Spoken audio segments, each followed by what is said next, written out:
Welcome to our channel.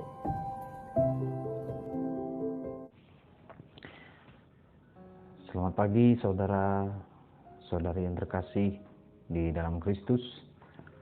Kembali lagi dalam edisi Renungan Riak Sabda hari Selasa 30 November 2021. Bapak Ibu, saudara-saudari, apa yang ada dalam benak Anda ketika mendengar nama dari salah satu murid Yesus, yaitu Santo Andreas Rasul. Nah, yang pada hari ini kita rayakan. Semoga ada kekasan dari Santo Andreas Rasul ini bagi kita semua. Santo Andreas Rasul, dia berasal dari Betsaida di Galilea, tanah Israel. Dia bersama saudaranya Simon Petrus yang adalah teman sekota kelahiran dengan seorang murid Yesus yang lain, yaitu Filipus.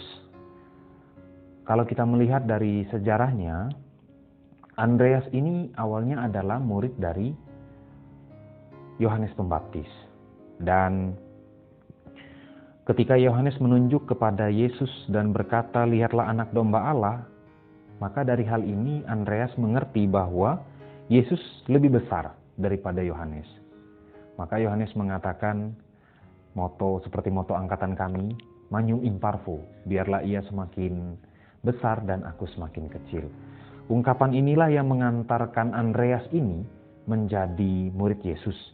Bahkan Andreas dipilih Yesus menjadi salah satu dari 12 rasulnya yang utama, seperti yang dicatat di semua Injil dan kisah para rasul. Andreas selalu berada di sisi Yesus dalam semua perjalanannya. Dalam peristiwa mujizat memberi makan lebih dari 5.000 orang, ia mempunyai peranan dalam memperkenalkan anak yang membawa 5 roti, jelai dan 2 ikan kepada Yesus. Menurut tradisi Andreas wafat sebagai martir di Yunani.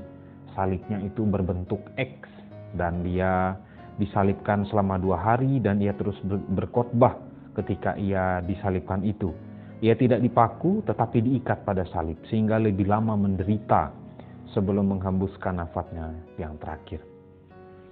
Hal yang menarik bagi kita pada hari ini untuk direnungkan adalah reaksi Andreas ketika ia pertama kali dipanggil oleh Yesus.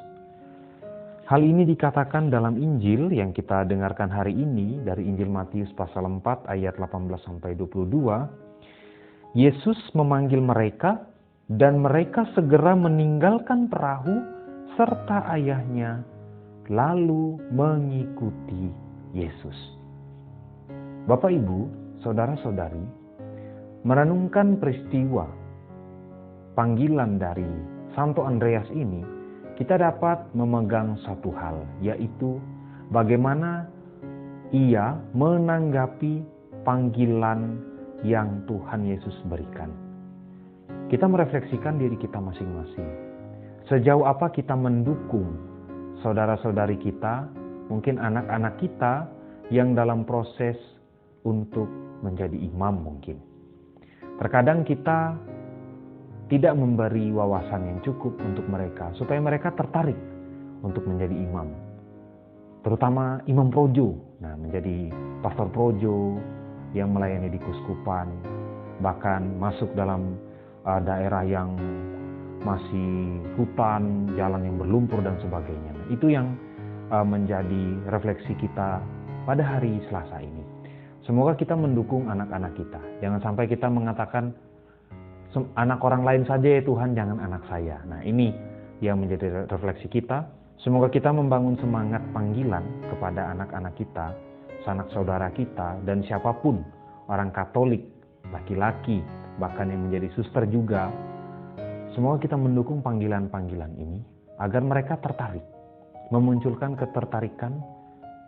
Kita bangun dari rumah kita agar mereka ingin menjadi imam, sehingga menanggapi seperti apa tanggapan Andreas kepada Yesus. Yesus memanggil mereka dan mereka segera mengikuti Yesus, meninggalkan perahu dan ayahnya. Mari kita merawat panggilan kita. Amin. Jika kamu suka video ini, like dan share kepada teman-teman seiman. Jika kamu ingin mendapatkan update-update terus, tekan subscribe dan hidupkan tombol lonceng. Terima kasih, Tuhan memberkati kita selalu.